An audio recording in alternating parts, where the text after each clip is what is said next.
Kapatid na Jeriel at mga mahal na kapatid at iba pa nating mga kaibigan na lagi nating kasama rito. Kapatid na Jeriel, kumusta kayo dyan?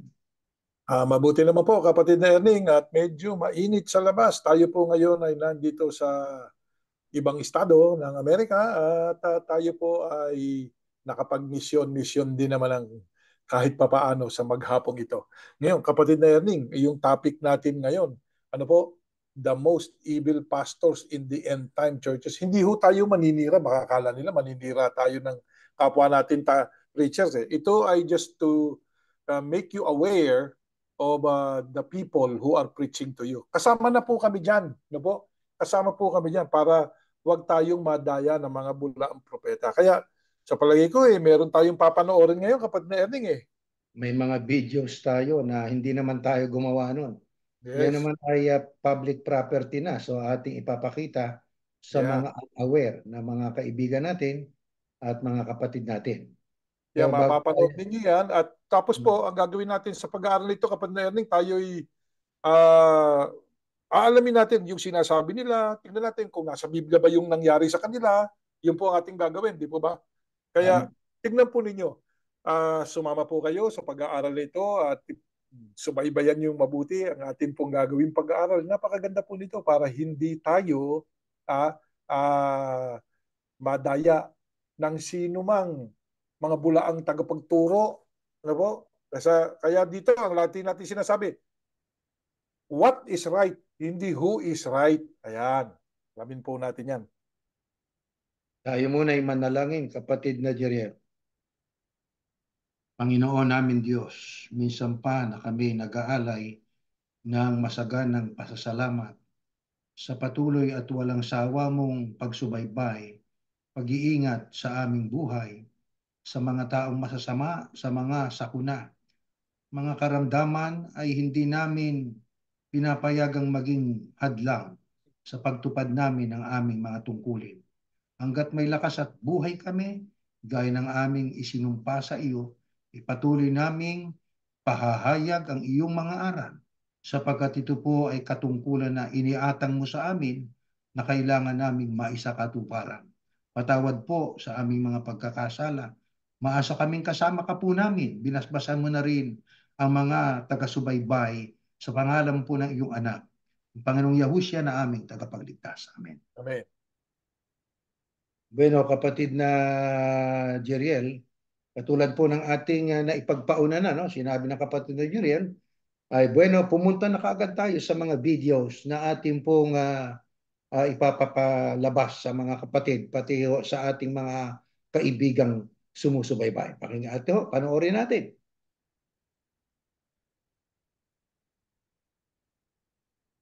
Let us go to our first video.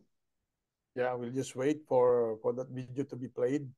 At habang iniintay po natin yan, ayan. Kikita ninyo ngayon yan. It is vital to learn to distinguish who is truly proclaiming God's truth. The Bible clearly warns us about the existence of false shepherds. In today's study, we will talk about 7 effective ways to recognize a false pastor. These false shepherds may present an outward appearance of piety and devotion, but their actions and teachings reveal a very different reality. Number 1, they teach doctrines contrary to the Bible. The first and perhaps most obvious sign of a false pastor is his teaching. The Bible is clear in its warning about those who twist the truth. Let's read in 2 Timothy chapter 4, verses 3 and 4. For the time will come when they will not endure sound doctrine, but according to their own desires they will heap up for themselves teachers, because they have itching ears, and they will turn away from the truth and be turned aside to fables. These false shepherds often distort scripture to serve their own interests, quoting verses out of context or manipulating Bible passages to support their teachings. Their messages do not align with the truth of God's word and, in many cases, introduce doctrines that have no biblical basis. A common example of this is motivational preaching that focuses its message on the human ego, promoting a mindset centered on the individual and his personal desires, rather than exalting the centrality of Christ and the truth of the gospel. This trend is especially noticeable in some well-known pastors, whose sermons revolve around self-improvement and personal success, leaving aside the call to holiness, repentance, and separation from sin and the world. Instead of challenging their followers to live according to God's commands, these leaders preach a superficial and complacent message that does not confront sin or promote a life of devotion and obedience to Christ. Therefore, it is crucial to have a solid knowledge of the Bible. It is not enough to blindly trust what is said from the pulpit. We must be like the Bereans who examined the scriptures daily to see if things were so. And we will also say that they should check whether or not what we teach is based on the teachings of the Word of God. Number 2, they seek power and fame. A true shepherd reflects the character of Christ, who came not to be served but to serve, and to give his life as a ransom for many. However, a false pastor is more interested in his own prestige and power than in the spiritual well-being of his congregation. Jesus taught us in Matthew chapter 20, verse 26, "But it will not be so among you, but whoever wants to become great among you must be your servant." The pursuit of power and fame deeply contradicts the spirit of humility that should be the essence of a true servant of God.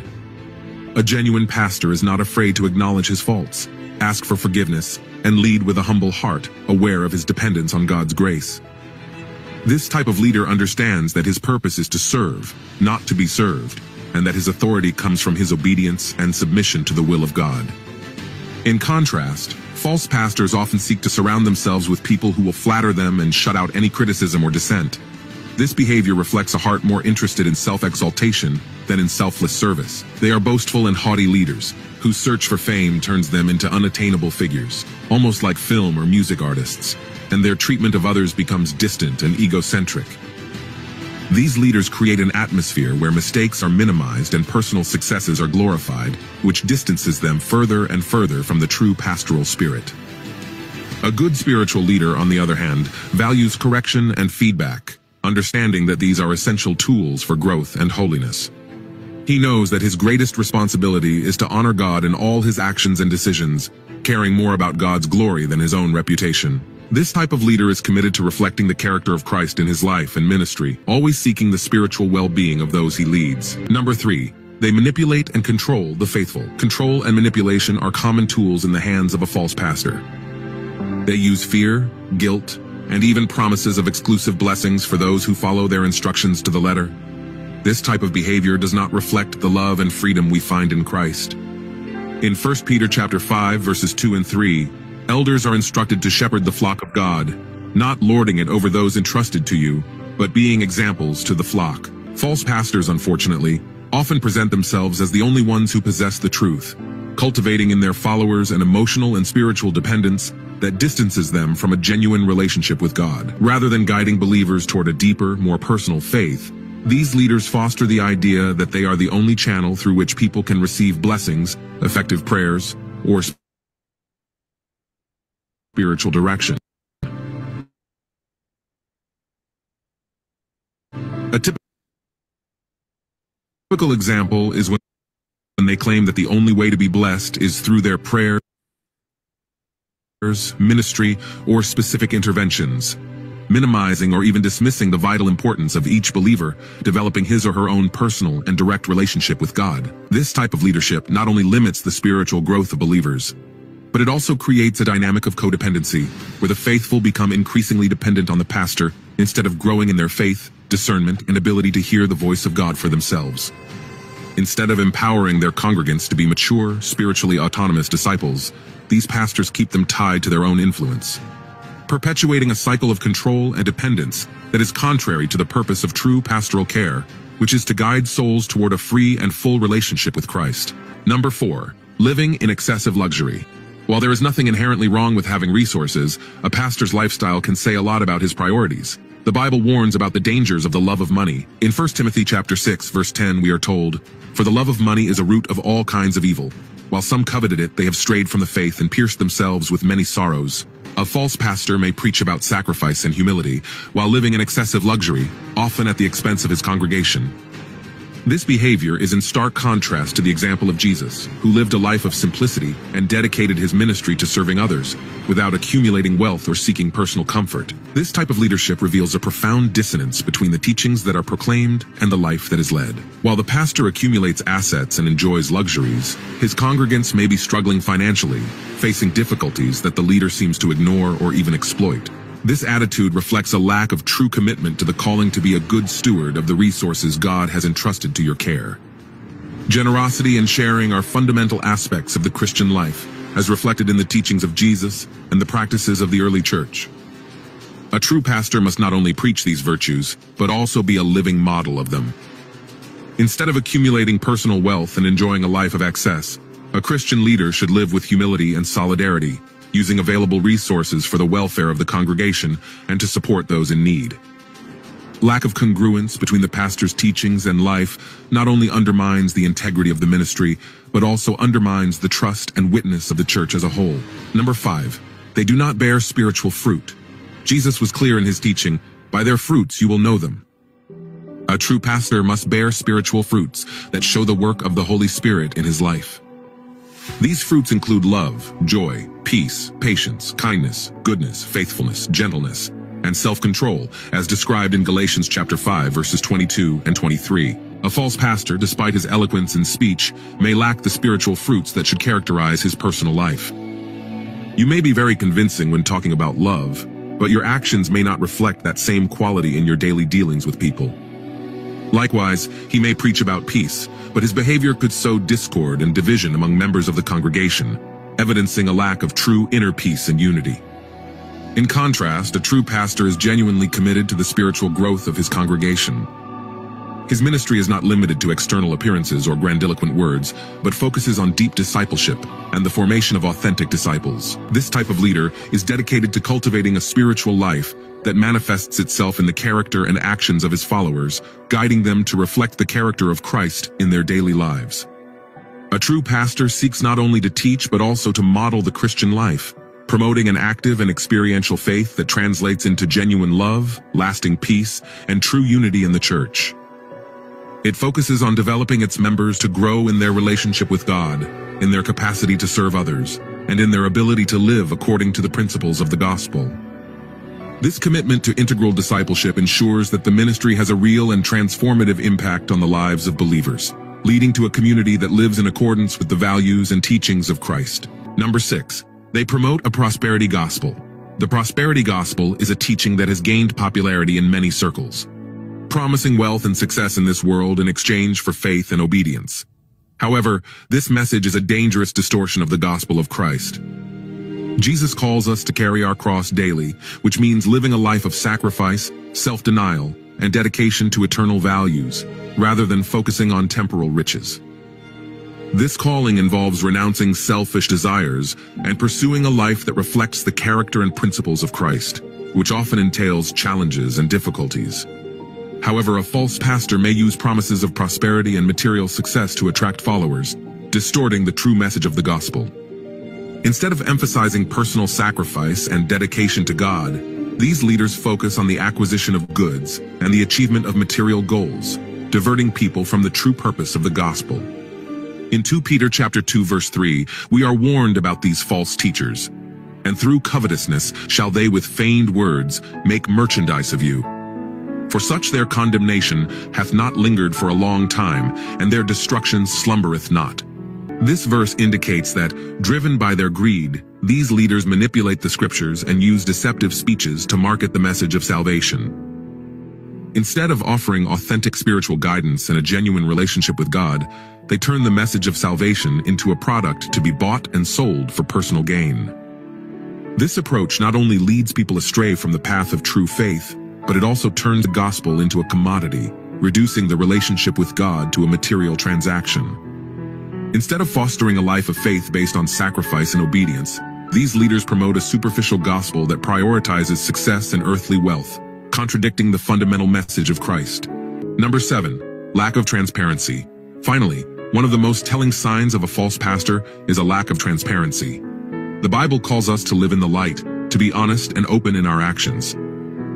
In 1 John chapter 1 verse 7 we are told, "But if we walk in the light, as he is in the light, we have fellowship with one another, and the blood of Jesus Christ his Son cleanses us from all sin." A false pastor typically operates in the dark, making significant decisions without consulting his congregation or allowing open participation in the decision-making process. He may avoid accountability to other leaders and refuse to answer questions about managing church resources and finances. This type of behavior is extremely dangerous, as it creates an environment of mistrust and suspicion among members of the congregation, weakening cohesion and the sense of community. Lack of transparency in leadership can erode the integrity of ministry and leave members feeling marginalized or deceived. When a spiritual leader is not honest and open about the decisions and practices of the church, he is failing in his responsibility to lead with truthfulness and justice. Transparency is not only crucial to maintaining trust, but it is also essential to ensuring that leadership is aligned with biblical principles of accountability and humility. A true pastor, in contrast, must be willing to submit to scrutiny and accountability, recognizing that his role entails a responsibility to the congregation. You should be open to answering questions about resource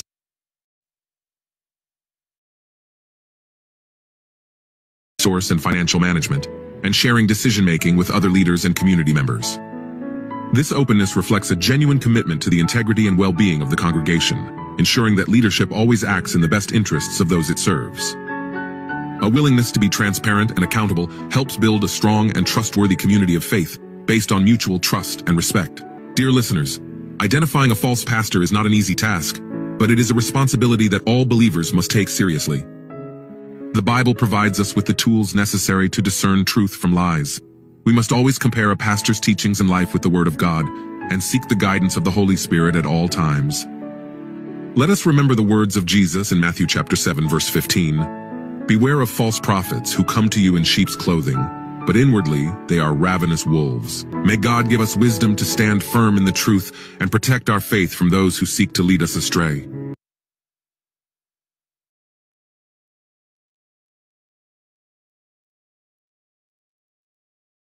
Okay, kapatid na Erning, we just like before we continue the other reels, we need to make certain that those who viewed those pictures and videos concentrate on the message.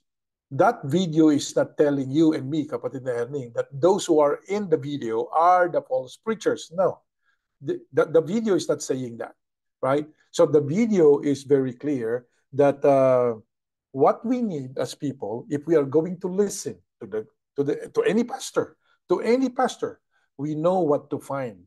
All of those character, it's not actually a characteristics, but how can you identify a false preacher?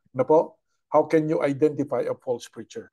Ayun nga, there are 7 ways to identify them as what was recorded. So let us continue other videos because these videos are already available in the internet. So let us inform ourselves with many information of what's going on in our surroundings, especially when it comes to our religiosity or spiritual being. Sige po, let's continue watching this.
Reales kayo todos.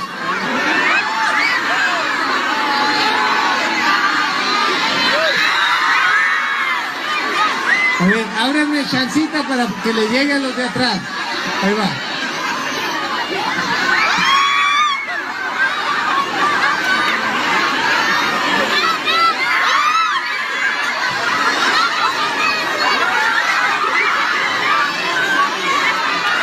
Ahí está. Ya están todos. Ahí va, rapidito.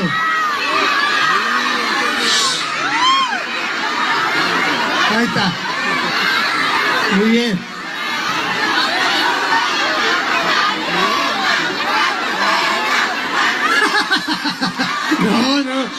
No, se me enferman. No.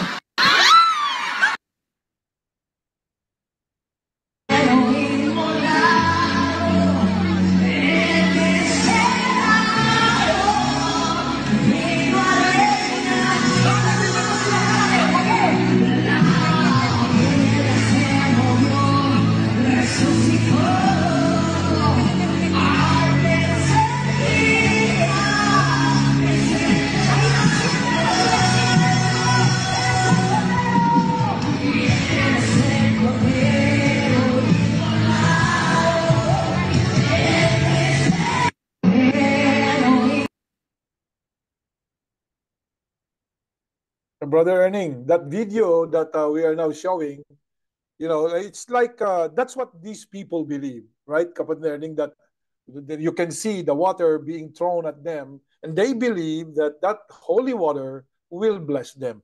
So we do respect that kind of belief system. We respect them on that. They believe that. They believe that from their heart. That's why they were there, and they are actually attending that kind of service, kapatid na Erning. No po? But why are we showing it? We want you to see what the world actually doing in different parts of the world, different religious organizations. We are all serving God. So are they right or are they wrong? So we're going to consult the Holy Scriptures regarding those actions. And then we will find out which one is actually right. Is that right? That what you just said, you saw? Or is it actually correct to identify false preachers, those 7 instruction or 7 identification mark that you can see to know who are false prophets or false preachers and who are not, or the true preachers. So we are here to seek the truth, kapatid na Erning. No po? It's true. We are here to find the truth. And the truth can be read in the Bible. So based on what you have actually watched, then we're going to read the Bible later on. And then you make a decision. You tell yourself, am I going to be part of that? Or am I not going to be part of that? Are those identifying marks of the false prophets actually biblical? Is it really true? Is that what I can see? So it's up to our listeners, kapatid. Right.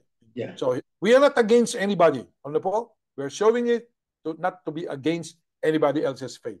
We are just seeking for the right thing. What does God want? Ayan po, kapatid na Erning. Okay, next slide. Next video, I mean, yeah.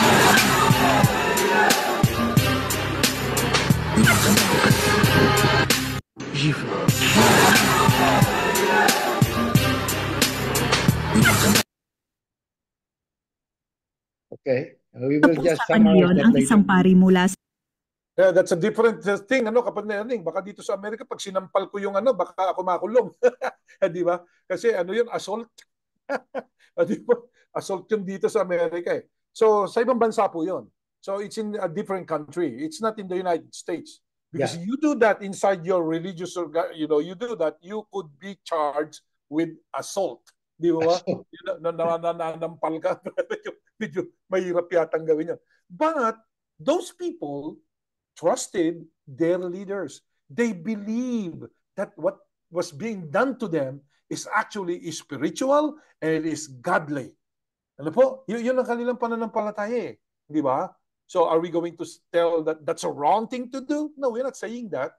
But I'm not doing that. Not because it's wrong to me, but because I don't want to be hit. Kapatid na Erning, ayoko naman masampal ako ng pare. Di ba? Ayoko nun. Wala naman akong ginawa kasalanan, nasampal ka. So, to them, that's what they believe. And now we are going to read the Bible later on. Is that okay? Let's see. Or there are more videos? Let's see. Yeah, more videos, yeah. sa Cebu kasama ang mga sakristan na sumasayaw ng famous TikTok song na Ting Ting Tang Ting. Ang naturang viral video ay kuha habang isinasagawa ang simbang gabi mula sa isang simbahan sa Danau City, Cebu. Ayon sa nag-upload ng video, ito raw ay paraan ng mga pari para makalikom ng pondo para sa simbahan. Makikita nga ang pari sa mismong harap ng altar kasama ang ilang sakristan habang ang iba naman ay tila nakaposisyon sa iba't ibang parte ng simbahan base sa video clip na in-upload ng isang netizen. Naghihiyawan nga at nagtatawanan ang mga nasa simbahan habang nakikitang gumigiling ang mga ito at talagang kinakarir ang dance step ng famous TikTok song. Pero ang naturang video ng sumasayaw na pari at mga sakristan ay umani ng iba't ibang komento mula sa netizens. Ang mismong uploader na si Yeng ay dismayado rin sa ginawa ng mga lingkod ng simbahan dahil ito raw ay lugar para mag-worship at dapat daw ay galangin ito. Pinuna rin niya ang non-liturgical music na ipinapatugtog ng pari at mga sakristan sa simbahan. Matapos ang pagsasayaw, ang pari ay bumalik sa altar upang ipagpatuloy at tapusin ang misa.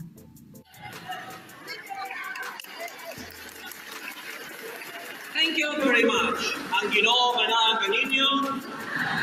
O ang Diyos Usap-usapan ngayon ang isang pari mula sa Cebu kasama ang mga sakristan na sumasayaw ng famous TikTok. Kaya kapatid na Erning, so ibang style naman yan. Yeah, ibang style. Ano yan, pare ang tinatawag eh. Siguro Catholic yan, no? Ewan natin kung Catholic yan o ibang sekta ng religion. But sabi nga, marami po ngayong kasi kapatid na Erning na mga tagapangaral. Katulad ng binanggit dyan, kaya pala nila ginagawa yan para lumaki daw yung kanilang Abuloy. yung abuloy. So, wala naman masama sa abuloy, di po ba? Walang masama. Sabi nga, yung pagsulong sa abuloy, biblical naman yun. Pero yung paraan. So, may mga tao na member din siguro ng simbahan nila na na-offend sa ginawa nilang yan. Di po ba? Offended. Ayon doon sa nag-upload ng video. Sabi nga, tayo bilang mga iglesia ni Yahusha, wala tayong iko-komento dyan. Ano po? Ang babasahin natin, yung nakasulat sa Biblia. Ang babasahin natin, nakasulat sa Biblia, based po doon sa inyong napanood, babasahin namin yung Biblia, check it out. Kung tama ba, mali ba, o ano ang inyong magiging damdamin doon sa mga napanood nyo, pag nabasa na natin yung nakasulat sa Biblia. Kapatid na Erning. Tama po yun. At mamaya ay ating lalagumin yan. Mayroon pa tayong ipapanood sa kanila, no? Katulad ng binanggit kanina, ito pa, meron pa.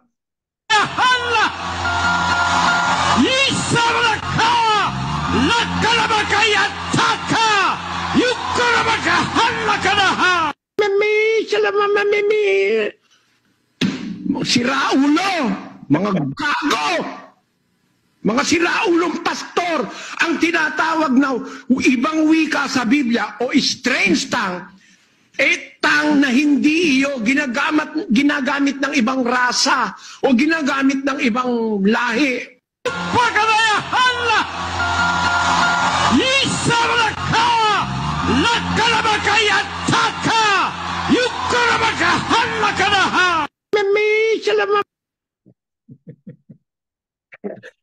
Kapatid na Erning, parang naintindihan ko yung sinasabi. Alam ko, yun yata yung wanted na ngayon, di ba? yung pastor na yun. Parang narinig ko, Hakuna Matata. Yun yata. Napanood ko sa Disney World yata yan, Disney movie. Hakuna Matata yung sinasabi. Yan, isang pastor din. Ang pastor na ito ay, ayun, nakalagay naman yung pangalan niya dyan. Pero ito yung namayapa na itong naka-picture na yan eh. Pinupuna niya. Minura, hindi naman niya minura, kundi ewan ko kung curse word yung sinabi niya. Sabi niya, kasi salitang Espanyol yun, yung salitang gago di ba? Ngayon, yan ang sinabi niya. So, dahil na-upset siya doon sa ginagawa ng isa. Yung isa naman na yun, na nagsasalita ng di umano'y iba't ibang wika, yun po yung ngayon, yung pinaghahanap ngayon ng batas dito sa Amerika, at saka diyan sa Pilipinas, sa Davao. Davao. Yan yung isa sa Kaya nakita nyo, mga taga-subaybay po ng programang ito, marami kayong mapapanood sa internet, mga preachers, kasama na kami. Ngayon, tingnan ninyo sila, punahin nyo. Kami naman nakikita na ninyo. Punahin din ninyo kami. Tingnan po ninyo kung yung aming ginagawa ay biblical ba? O baka naman pareho lang kayo nung iba. Di ba? Pare-pareho lang kayo. So, kayo po ang, sabi nga, ay mamimili, di ba? Titingnan ninyo, batay sa inyong napapanood at sa ating babasahin, para tayo yung Bereano, kaya nga pamagat natin, kapatid na Erning, 1001 Berean questions eh. Yung Bereano po kasi, yan yung mga tinuruan ni Apostol Pablo na mga open-minded na tao. Gustong-gusto nilang makinig kay Apostol Pablo eh. Pero ano po ginawa nila, kapatid na Erning, pagkatapos nilang makinig? Kanilang inusisa, no? Kanilang in-examine ang scriptures. Yes. Para matyak kung totoo. Araw-araw yun. Bakit nila inusisa? Ba't nila inusisa yun? Yeah. Inusisa nila talaga. Hindi lang basta nakinig. Talagang bakit di kaya nasiyahan lang sa pakikinig? Ba't nila kailangan usisain pa? Anong gusto nilang makita? Gusto nilang makita kung totoo yung ipinangangaral. Ayun. Yun ang magandang attitude. Kahit po dito sa amin, itong ipinangangaral po namin o aming idinideliver sa inyo, abay, huwag niyo muna pong basta tatanggapin. Kanina nga, kapatid na Erning, meron kaming informal Bible study. Nandun lang kami sa lobby, ano? At nag-Bible study kami, nagtanong yung isa ay ano siya, member siya ng Baptist, yan, nagtanong siya, which is sinasagot natin na ayon sa ating pagkakilala at pananampalataya. Sabi ko sa kanya, inyo pong siyasatin kung itong sinasabi ko ay may sense or merong logic, ano? Kasi ang Diyos God of reason eh. So, gamitin natin yung ating isip. Sabi ko nga, para bago natin sampalatayanan ang isang bagay. Ayun. Sige po, kapatid Erning, tuloy natin ang panonood natin. Okay, meron pa yatang konti, isa na lang. Yan, ito. Ayan. The Iglesia ni Cristo reserves the right to determine what events and activities will be held here based on the wholesome Christian principles and values that the Church upholds. The Iglesia ni Cristo reserves the right to determine what events and activities will be held here based on the wholesome Christian principles and values. Ayun, kapatid na Erning, tama yung sinasabi ng ministro ng Iglesia ni Cristo. Kilala naman natin yun, pero we will never mention names. Ano po? Hindi tayo magbabanggit ng pangalan. So, yung ministrong yun, sinasabi niya, ang Iglesia ni Cristo ay dideterminahin niya kung anong uring palabas ang dapat ipalabas doon sa Philippine arena. Ano po? Kung biblical ba yun? Maka-Diyos ba yun? Sila ang alam nila kung tama o mali yung palabas. Ngayon, may palabas doon pinakikita sa Philippine arena. Ang tingin ko doon ay si ano yun si Katy Perry. Tapos mayroong mga juice-juicean ng mga di ba? Nakita mo yung mga juice-juicean doon? Yeah. Juice-juicean ng mga ano tawag doon, mga Egyptians, Egyptian gods ron. So dinedetermine nila kung ano, sabi nila, we determine. Dinedetermine namin kung anong klaseng palabas dito. Yung maka-Diyos ang gusto nilang palabas So, na-determine nila yun, pinayagan nila yun. So, yun siguro para sa kanila, siguro lang naman, Yun ang maka-Diyos. Di ba? Yun ang maka-Diyos na palabas. Na may mga, sabi nga, mayroong mga Egyptian gods, ayan, yung mga idols, ayan, kaya lang kanila. Hindi galing sa amin yan, galing dun sa pananalita ng ministro ng Iglesia ni Cristo. Nakilala naman namin. Di ba? Sabi nga, pagka tinatawag yung isang artista niya, si Bossing, Bossing! Ikaw nagsabi niya na, hindi kami, Lagyan Kaya, mamaya, makikita niyo ngayon sa ating mga gagawing mga pagsasaliksik at pagbabasa, kung itong mga narinig ninyo, nababasa natin yan sa internet, nagkalat po yan, kapatid na yan, Nagkalat yan, nagkalat.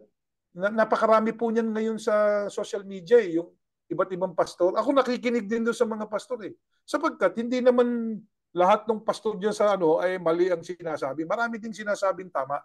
Ano po? Ba't natin po sinabing tama, kapatid na Erning? Hindi naman natin sila kapanampalataya. Kasi yung sinabi nakasulat saan?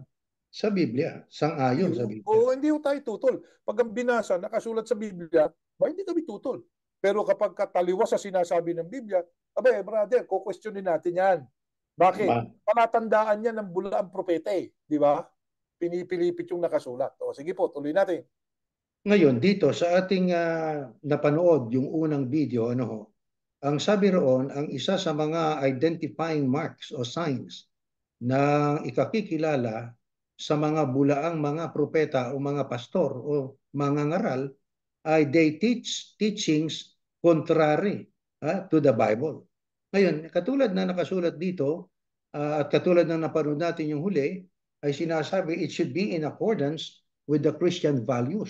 Ang ipagkalabas doon sa lugar nila. Pero nandoon ay sa actual na pangyayari, ang ipinapalabas nila ay parang kontra doon sa nakasulat sa Biblia. At kontra doon sa sinasabi nila. Di ba? Parang kontra anong sinasabi ng Apostol Pablo tungkol dyan sa mga bagay na yan? Ito, basahin natin sa 2 Timothy. Yeah. For the time will come when people will not tolerate sound doctrine and accurate instruction. Ayan, ang ganda ng pagkakasabi dito hindi na raw ito-tolerate sa mga ito. Sabi, time will come na yung mga tao, hindi na nila ito-tolerate o ayaw na nila ng sound doctrine at saka yung accurate instruction that challenges them with God's truth, but wanting to have their ears tickled with something pleasing. They will accumulate for themselves many teachers, one after another, chosen to satisfy their own desires and to support the errors they hold, and will turn their ears away from the truth and will wander off into myths and man-made fictions and will accept the unacceptable. Ayan po, kapatid na Erning, maliwanag ang sinabi ni Apostol Pablo na tagubilin niya kay Timoteo. Tama. Dahil sadyang po ang tao ay nag-debate doon sa katotohanan para lang po masatisfy yung kanilang desire. Ano ba yung desire ng tao? Ang kalimitang desire ng tao bilang tao, ang tendency ng tao ay panglupa, kayamanan, salapi, at saka iba't ibang propiedad. Yan po ang nakikita natin sa ibang mga mangangaral na yan ay isa sa sukatan o palatandaan na masasabi natin na sila po ay nangangaral ng kontra sa katotohanan. Sapagkat pagka kinain mo yung sinabi mo, halimbawa ay sinasabi nilang ang ipapalabas lang ay yung makadiyos, yung ayon sa Christian values. Pero in contrary to that, actually ang kanilang pinapalabas ay kontra dun sa sinasabi nila eh. Katulad ng ating tinalakay kanina na sa unang video ay yung leader na matatawag nating hindi sa Diyos. Ano? Mangangaral na hindi sa Diyos. Yung sinasabi niya ay iba sa ginagawa niya. Kinokontra. Kaya ang sabi nga, for time will come when people will not tolerate sound doctrine na accurate instruction, kundi yung kanila nang gustong isatisfy yung sarili nila. So, bilang makontra o malabag ang kalooban ng Diyos. Diba? At kanina, napanood din natin yung na parang nakasutana na pare na yung rebulto ng baby Jesus nila ay inilagay doon sa isang hammock, parang duyan. At pinagduyan-duyanan na ibig sabihin, nag-uukol sila ng pagpapahalaga sa mga larawang inanyuan na alam naman po natin na nakasulat po sa Biblia nang sabi ng Panginoon Diyos, huwag kang gagawa ng larawang inanyuan. Huwag mong sasambahin. Huwag mong paglilingkuran.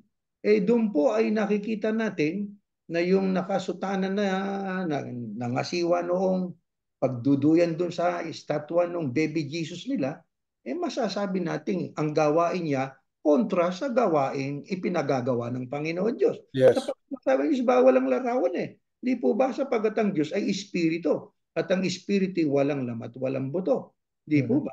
Bawal ang sumamba sa mga larawang inanyuan. At kanina napanood din po natin na yung pong isang pastor na hindi natin alam kung anong reliyon meron siya, sinampal yung isa sa miyembro na sa pag-aakala ng miyembro na nandoon ang kabanalan. Alam nyo, maging doon sa wanted ngayon na preacher na galing sa Davao, na ang huling, ang suffix na pangalan niya ay it sounds like it has something to do with Abuloy. No, we don't want to mention the whole name, but alam naman na common knowledge na po sabi nga, publicized na wanted siya, no? Na doon ay mayroong mga nagsiservisyo sa kanya na ang iba ay against sa kanilang kalooban pero nagagawa nila sa pag-aakalang siya'y anak ng Diyos. Kaya sabi nga maglilingkod sa ating Panginoon sapagkat pinakikilala niya ang kanyang sarili na siya'y anointed na Son of God. Anointed, siya yung anointed Son of God. At sabi nga nila, yung mga spokesperson nila, 8 milyon ang members nila. Sabi mo, ang daming tao nun, napakaraming tao yung naniniwala doon sa ganong pagkakilala. No? Paniniwala nila yun Now, nananawagan kami sa lahat ng iba't ibang relihiyon kung hindi man kayo kasama doon sa relihiyon na yun na ngayon ay nagugulo doon sa naguguluhan ng mga tao doon sa lugar na yun, sa Davao City, wag tayong magja-jump sa conclusion, wag natin silang hatulan, yung mga tao. Bawal wag tayong hahatol. Yun ang kanilang pananampalataya Mamaya, meron tayong babasahin ewan ko kung nandiyan sa talata na ating pakikita sa inyo, kung bakit nagkaganon ang mga tao. Bakit may mga ganong tao? Ano naging laman ng kanilang isipan at saka ng kanilang puso? Ayan, aalamin natin maya-maya konti. Okay, so ang number 2 na dapat nating makilala ay malaman sa mga ikakikilala, sa mga taong kasi dalawa lang naman ang pwersa na nagpapakalat ng aral eh. Aral ng Diyos, aral ng demonyo eh. Ang aral ng Diyos kinokontra ng mga tauhan nitong Diablo. Sapagkat kung paano ang Diablo ay nagkukunwari na siya anghel ng kaliwanagan, ayon sa 2 Korinto, ang kanyang mga ministro din ay magpapanggap din, kapatid na Jerian. Napag-aralan natin ito eh. Na sila ministro ng kaliwanagan. Pero itong mga ito ay makikilala sa paano pamparaan. Ang sabi nga kanina, they seek power and fame. Kapag ang isang mangangaral, they are seeking power and fame, ano ang sabi ng Panginoong Yahushua? Let us read this Matthew 20:26. Let's read this again. It is not this way among you. Ayun, kausap niya mga apostol. Ang sabi po ng ating Panginoong Yahushua dyan, it is not this way among you. Yan. But whoever wishes to become great among you, kung gusto mo maging great ka, maging famous ka, you shall be your servant. Paglilingkod ka. Kung gusto mong ikaw ay maging dakila, ay maging alipin ka. Kaya magkaiba yung in contrast talaga eh. Contrast sabi nga diametrically opposed, di ba? Ang kay Yahushua, bilang niya sa mga alagad niya, ang gustong maging famous, ang gusto na magkaroon ng power, maglingkod ka. Ikaw ang pinakamaliit, ikaw magsisilbi. Ikaw ang servant. Ikaw ang servant. Doon naman sa tauhan itong Diablo, sapagkat prangkahin na natin, dalawang kapangyarihan lang naman mayroon sa mundo eh. Mga mangangaral ng Diablo at mangangaral ng Panginoon Diyos. Ayan nga ating tinatalakay ito para ating makilala. Yung tauhan ng Diablo, they teaching kinikilala po natin, kapatid na Erning, kinikilala natin doon sa ginagawa nila, no? Hindi natin kinikilala sa mukha o pinapangalanan natin. Hindi natin gagawin yun. Alamin niyo sino itong mga to sa pamamagitan ng gawa, batay sa nakasulat sa Biblia. Tama. Kaya dyan ay nabasa na po natin na contrast talaga, no? Yung mga leader na ang gusto yung fame at power, na yon ang kanilang sinisik, masasabi nating sign yun na hindi sila mangangaral na galing sa Diyos. Ano pa? They manipulate and control the faithfuls of believers. Nasa Biblia, ano naman nakasulat sa Biblia? Dapat ba nating kontrolin ang mga miyembro? Ito, pakinggan po natin. Next line. Shepherd and guide and protect. Ulitin ko, kapatid na Erning. Kasi dapat diinan natin yan eh. Shepherd and guide and protect the flock of God among you, exercising oversight not under compulsion, but voluntarily, according to the will of God, and not motivated for shameful gain, but with wholehearted enthusiasm, not lording. Not lording it over those assigned to your care. Do not be arrogant or overbearing, but be examples of Christian living. Ayun, yung kanina, binanggit din yung kanina eh. You have to be an example of Christian living. Di ba? Yes. To the flock, set a pattern. Ito, iset mo. Kung ikaw'y pastor, kung ikaw'y ministro, set a pattern of integrity for your congregation. Kaya, yan dyan po ay bawal na atin pong tayo ay mag-aak na parang tayo'y Panginoon sa ating pinangangalagaan, sa ating kongregasyon. Bawal na bawal po yun eh. Sapagkat pag sinabing Lord, yung pagtawag ng Sir, ang katumbas nun, Lord, kapatid na Jerian. At saka hindi natin sila pangungunahan through compulsion. Huwag natin silang pipilitin. Exactly. Hindi. Ang gobyerno, kinansila yung mga aktibidad nila eh. Pero yung mga miyembro, kahit may baha, dahil sa baha eh. Hindi, sumimba kayo rito. Sumimba kayo sa mamatay, mabuhay, sumimba tayo. Compulsion na. Yung iba nagre-reklamo na eh. At Yeah. sabi nga, mag-set ka ng magandang integrity para sa iyong kongregasyon. Kaya Tama. ipoprotect natin yung flock o kongregasyon na ipinagkatiwala sa atin. Yung iba, ginagamit yung mga miyembro, minamanipulate. Pag sinabing minamanipulate, kapatid na Jeriel, ginagamit para sa kanilang sariling kapakinabangan. Ngayon, ito pa. Ang isa pa kanina sa ating nadinig ay they are living in excessive luxury. Kaya, Ano naman ang babala ni Apostol Pablo? Ito, basahin natin. Let's read. For the love of money, binanggit din yan kanina. Binanggit niya kanina. Doon sa video, di ba? Yeah. For the love of money, that is the greedy desire for it. Walang masamang mahalin mo yung kinita mo, kapatid na Erning. Yeah. Ito, pinapaliwanag dito, the greedy desire for it and the willingness to gain it unethically. Naku, nag-gain mo yung $1,000,000, $1 billion, nagkaroon ka ng billion, pero halos hindi ka na matulog sa katatrabaho mo. Masama ba yun, kapatid na Erning? Hindi masama yun. Hindi masama yun. Ethically acquired. Ito, tinasabi dito, you gain that unethically. Di ba? Sasabihin mo sa tao, oy, para sa Diyos yan. Ang Diyos ba mag-aeroplano? Sa kanila, may mga nakaparada pang aeroplano di ba? Mag-aeroplano ba ang Diyos? Ba't tayo bibili niyan? Di ba? Tuloy natin. Unethically is a root of all sorts of evil. Ayan na nga, magiging masama ka dyan. And some by longing for it have wandered away. Ayan, napalayo na. From the faith and pierced themselves through and through with many sorrows. Kaya yan po ay ibinabala ng Apostol Pablo sapagkat ang mangangaral po na sa Diyos ay katulad ng Kristo na kanyang tawagin nyo kanyang mga alagad, iwan nyo mga sandalyas nyo, iwan nyo lahat ng material na bagay. Bakit? Gusto niyang payamanin sa bagay na espiritual ang kanyang mga alagad, kapatid na Jeriel. Opposite naman yan ang trabaho ng mga leader o mga ngaral na hindi sa Diyos.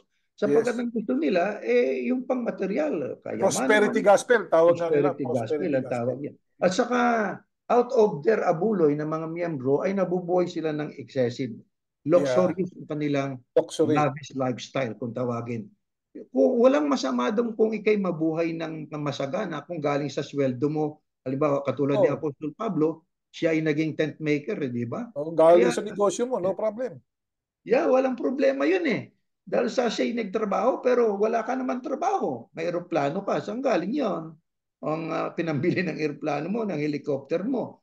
Yan ang sinasabi niya, no? Sumobrang pag-ibig sa salapi. Hindi masama ang salapi per se. Kaya tayo nagtatrabaho dahil sa salapi.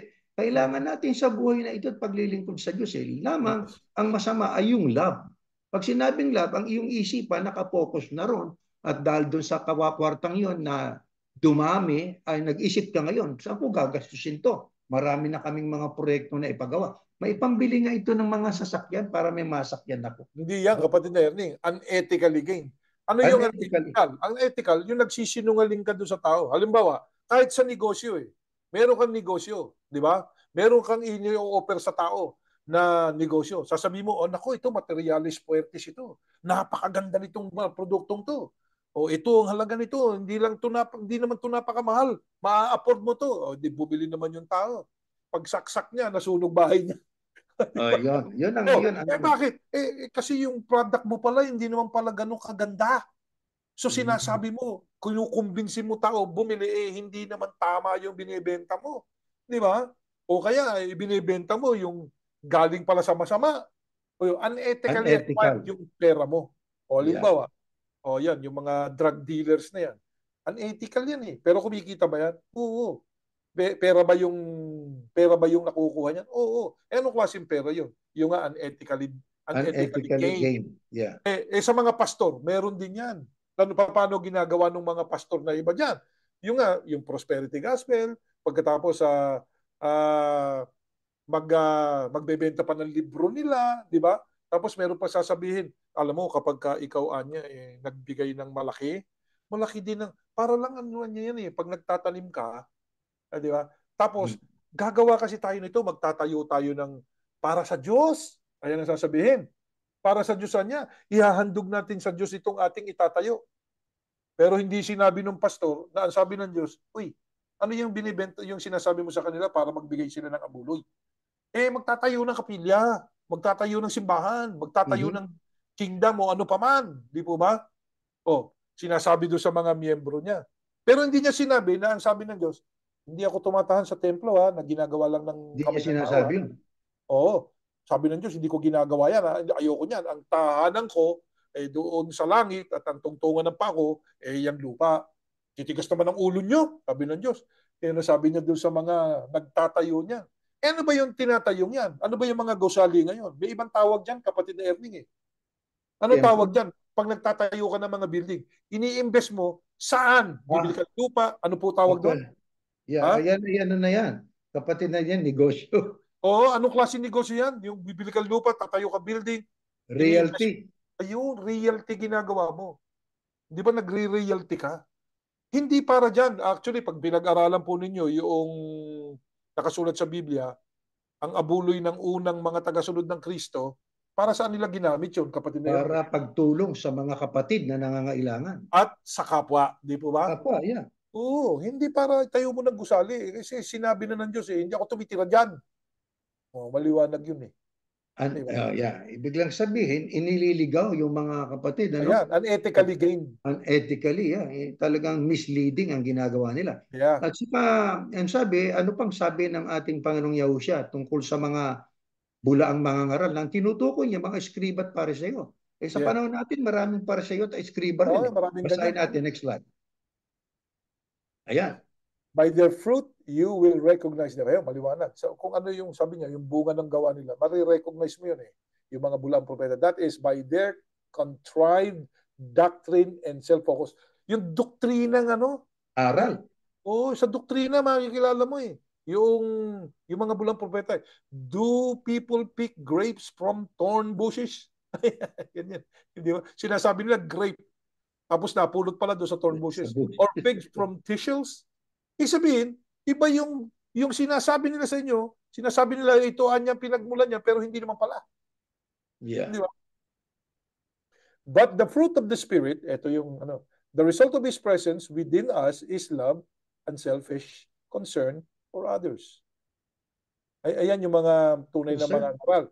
Merong concern sa ibang mga tao. Joy, inner peace, patience, not the ability to wait, but how we act while waiting.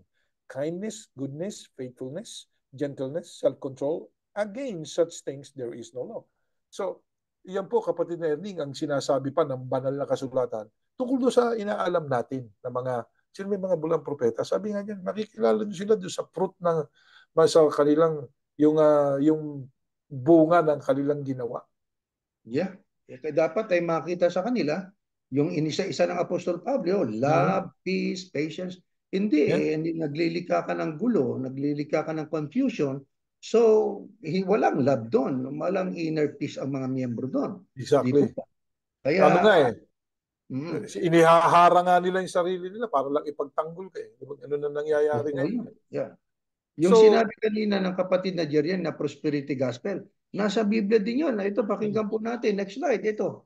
Bago pagbasa si Jerian na kanya. Yeah. Do not store up for yourselves material treasures on earth. May kabawalan pala yun. Huwag ka na mag-store up.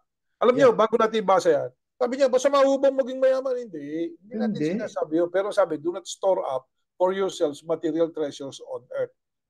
Nandyan. Ayun nga, yung iba, hindi store up yung material.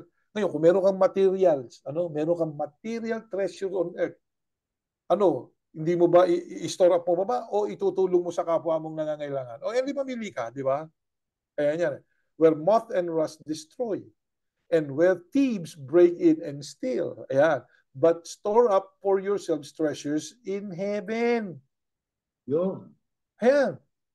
Where neither moth nor rust destroys, and where thieves do not break in and steal. For where your treasure is, there your heart, your wishes, your desires, that on which your life centers will be also. Kaya sabi, huwag ka dyan tumingin sa kayamanan. Sabi nga, gusto mo maging milyonaryo, masama ba yan? Hindi. Pero pag milyonaryo ka na, okay? Ano gawin mo? Pwede tumulong ka sa kapwa mo. Hindi ba yun naman ang gusto ng Diyos, kapatid na Erning? Tama, nasa Biblia yun eh. Yeah. Kailangan tumulong Walang sa masama doon. Tulungan mo yung nangangailangan. O lalo na yung kamag-anak mong nangangailangan. Diba? Tulungan mo sila. Sabi nga, i-share mo. Hindi lang ang pananampalataya sineshare. Yung blessings, pwede ding i-share yun. Di ba? Tama. Kaya kapatid na Jeriel, yung mga mangangaral na ang kanyang paraan ng pag-akit sa mga tao ay ang magpa-prosper ka rito pag sumama ka rito, isa yon sa palatandaan na ikakikilala na ito ay preacher na hindi galing sa Panginoon Diyos. Kasi kalaban nitong sinasabi. At saka hindi lang yan. At ang sabi pa rito ay sa 16, 24, 26 pa, ito pa nakasulat eh. Ayan. Yan. Then Yahushua. Sige po, basahin na po ninyo. Then Yahushua said to his disciples, if anyone wishes to follow me as my disciple, he must deny himself, set aside selfish interest, and take up his cross, expressing a willingness to endure whatever may come, and follow me, believing in me, conforming to my example in living, and if need be, suffering or perhaps dying because of faith in me.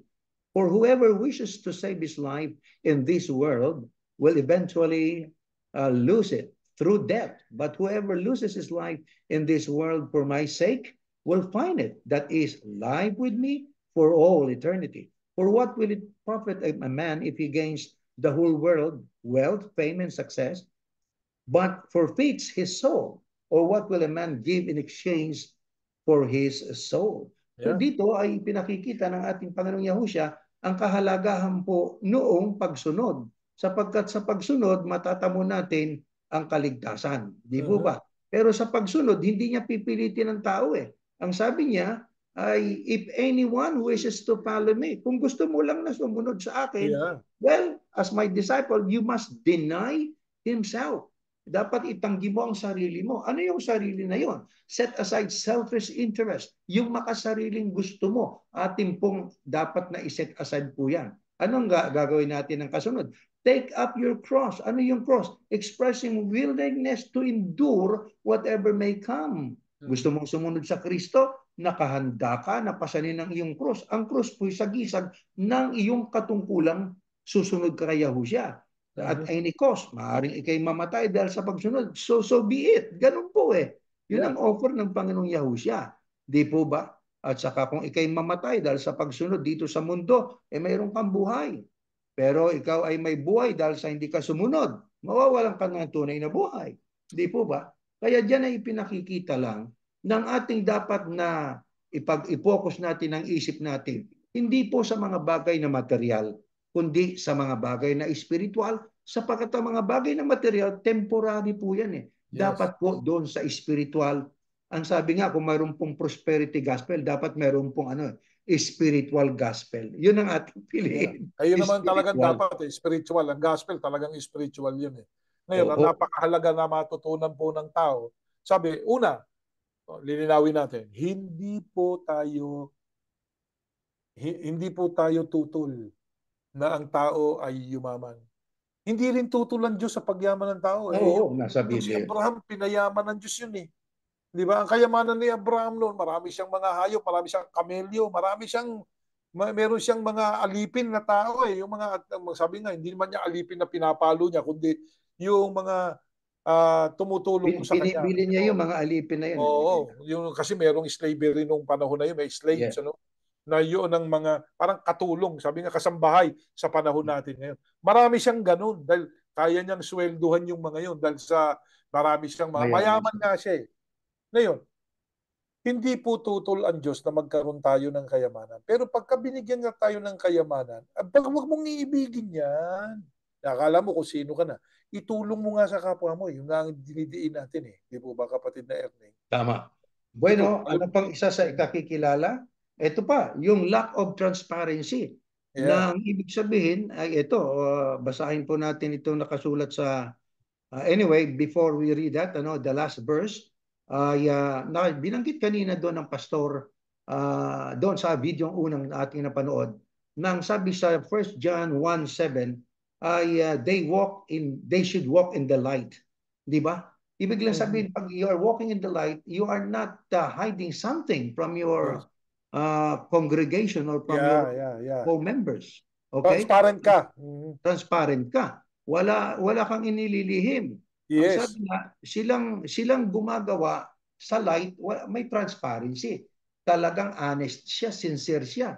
Wala siyang itinatagong ano pa mang sikreto. Pero itong mga mangangaral na hindi po galing sa Panginoon Diyos, masasabi natin, kung magtrabaho sila ay nasa kadiliman, lihim dun sa mga miyembro. Ibig lang sabihin po, sa tunay na samahan, dapat may transparency. Wala pong, sabi nga, inililihim, sapagkat siya sa Diyos, tapat siya sa mga miyembro. Ang mga miyembro niya, ang ibig niya ay mabuhay sa espiritual na paraan, hindi sa mga bagay na insidious o sikretong palihim na hindi naman ayon sa kalooban ng Diyos. Ang kalimitan naman sa mga sikretong gawa, mga palihim, alam nating gawa sa darkness po yan, kapatid na Diyos. Tama. Kaya dito sa atin, tiniyak natin bago tayo nagpatuloy, nung tayo ay piliin na ng Diyos na magpatuloy doon sa paglilingkod sa Kanya. Ang una nating isinaayos, kapatid na Erning, kasi abuloy, hindi tayo pwedeng umiwas sa pag-aabuloy. Nakasulat po sa Biblia kasi yung abuloy. Hindi po pwede na ang isang sumasamba sa Diyos, hindi naman nag-aabuloy. Incomplete yung kanyang paglilingkod. Yan ang nakasulat sa Biblia. Pero yung mga pinagtiwalaan, na sabi nga, mga siwa o manguna o magturo, kinakailangan may transparency ka. Kaya ano po una natin ginawa, kapatid na Erning, bago tayo nagpatuloy sa mga pagsamba natin, ay naglagay tayo ng transparency. Ano yung ginawa natin? Meron tayong auditor. Pero ang auditor natin, kapatid na Erning, hindi mo pwede suhulan. Hindi naman natin member. Hindi kasama. Hindi natin kasama. Hindi natin kasama sa paglilingkod na ito. Kasi gobyerno mismo yung ating auditor. Di ba? The government itself is the one auditing us. Sabi nga, no? Ang mo-audit sa atin. Kaya taon-taon inire-report natin yan. Yun ang transparency natin. Inire-report natin sa ito, ano binili dito? Ano to? O ito 'yan. Pero 'yon lahat may kinalaman sa ministry. Walang kinalaman doon sa luho ng isang ministro. Kasi tayo, kung ano man meron tayo, kapatid na Erning, kung ano man meron kang bahay na tinutuluyan, hindi naman iglesia nagbabayad yan. Hindi naman. Sino ba nagbabayad yan? Sarili namin to. Sarili po namin maghahanap buhay. Di gamitin mo yun. Huwag mong pakialaman yung iniabuloy ng mga kapatid. May kaukulan yun. Ang kaukulan nun, palaganapin ng mga salita ng Diyos. Ano pa? Itulong sa nangangailangan. So yun ang kaukulan nun. Huwag mong i-invest kasi hindi kaukulan yun ng handog. Di ba? Hindi kaukulan yun. Huwag mo rin ibibili ng luxury things para sa iyo. Exactly. Yan na nga ang naging problema sa marami. Isipin nyo. Organized religion. Yan. Kaya anong babala ng ating Pangulong Yahushua? Kaya nangyayari ito sa panahon natin. Kasi mayroon siyang babala. May warning siya before he ascended to heaven. Ito pa. Yan. Sabi natin. Beware. Ayan, beware. Or be aware. Di ba? Be aware. Be aware of the false prophets.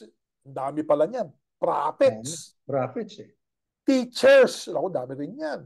Who come to you dressed as sheep, appearing gentle. Naku, pag kumakangiti yan, gentle na gentle di ba?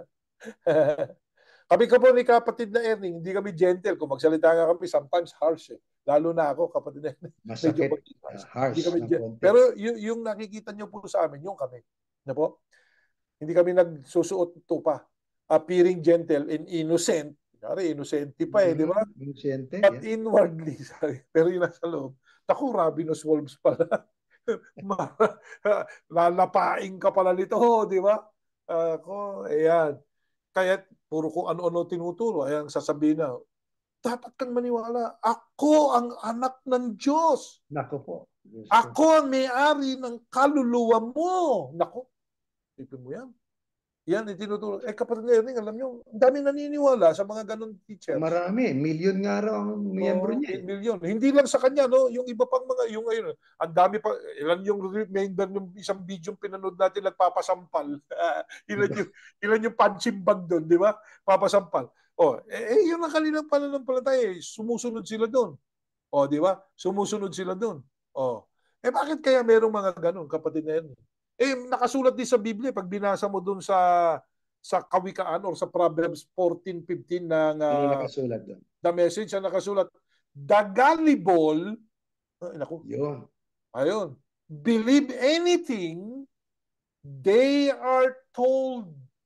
Yun, So gullible. yung pala yung uri ng pagkatao natin, kapag lahat ng sinasabi sa atin, hindi natin sinisiyasat, hindi natin inuunawa, pinaniniwala natin. Gullible ka. Ano ba ibig sabihin ng salitang gullible, kapatid na Erning? Yung madaling maloko, madaling mapaniwala. Tapos meron pang katumbas yung salitang gullible eh. Hindi mo ba? Yung katumbas ng salitang gullible. Anong katumbas niya? Ito, basahin natin babasahin ko. Kung ano pa yung katumbas ng gullible. Ayan, definition niya gullible. At saka yung katumbas pa niya. Easily persuaded to believe something credulous. Ayun. Tingnan natin yung iba pang mga meaning niyang ano na yan. Synonyms. Yung mga ano yan eh. Gull, ang origin pala niyan, gull, no? Yung iba pang yung iba pang similar opposite word niyan. Eto, similar. Easily deceived. Ayan. Ayun. Overthrow. Ripe for the ripe for the picking. Yun ang yung mga sinasabi, Ano pa isang sinasabi na ito. Foolish. Ayun ang synonyms ng gullible. Yung synonym yan nung salitang gullible. So it's foolishness that you will just believe because you heard it. Kaya ang nakasulat po sa Biblia, kapatid na Erning, hindi tayo dapat na nakikinig lang eh, di po ba, kapatid na Erning? Yeah. Ito, wala diyan sa ating wala diyan sa ating slide. Pero mababasa po natin dito sa Apokalipsis, sa Revelation. Tingnan natin dito sa Revelation. Para makita ng tao. Tingnan niyo sa inyong mga Biblia, kung meron kayong Biblia sa inyong bahay. Ito, sa Revelation chapter 1 at saka ang verse ay 3. Ayan ang sinasabi. Blessed is the one who reads aloud the words of this prophecy, and blessed are those who hear. So those who read and those who hear, blessed yan. And take to heart what is written in it. Kinikip mo, tinitake mo sa puso mo. Kaya huwag kayong masiyahan sa nakinig lang kayo. Dapat na magbasa rin. Katulad ng mga taga-Berea. Beriano. Nakinig sila kay Apostol Pablo, pero hindi sila natapos doon. Araw-araw nilang binasa yung kasulatan. Bakit? Yung nga, sabi ng kapatid Erning kanina, para tiyakin nila, totoo ba sinabi ni Pablo? Diyan po namin kayo inaakit na huwag tayo maging gullible. Maraming pastor eh. You can trust whoever you want. No? You can trust a pastor whom you chose to be with. But always remember, you have to verify what they preach. Now, if they preach something that is against the will of God, should you follow or should you not? Yan ang tanong ngayon, di ba? Ako, kapatid Erning, pag wala doon sa Biblia, hindi ko susundin yun. Tama. Hindi ko susundin yun. Pero pag nabasa sa Biblia, baka I will preach that. Ipipreach ko pa yan, di ba? Yeah. Ipipreach pa natin. Kaya yung ibang mga preacher, masaya tayo sa kanila eh. Bakit?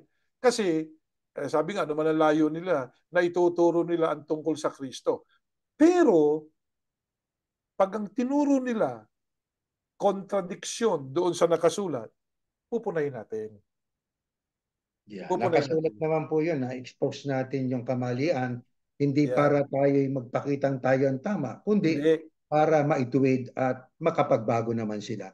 Umaasa tayo, kapatid na Jeriel, na itong ating ginawang pag-aaral na ito ay nakita natin ang mga palatandaan, hindi yung mga persona, kundi yung mga palatandaan ikakikilala natin sa mga nagdadala ng mga aral na hindi galing sa Diyos. Yung mga persona na yun, kapag na-earning, i-announce natin, we love them all.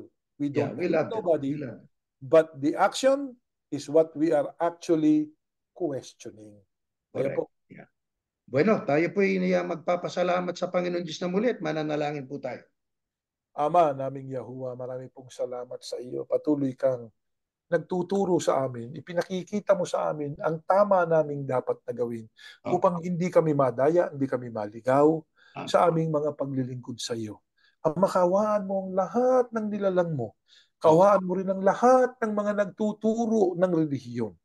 Tulungan mo pong kaming mga nagtuturo, kaming mga nagpapahayag ng iyong katotohanan, kami ang unang-unang maituwid.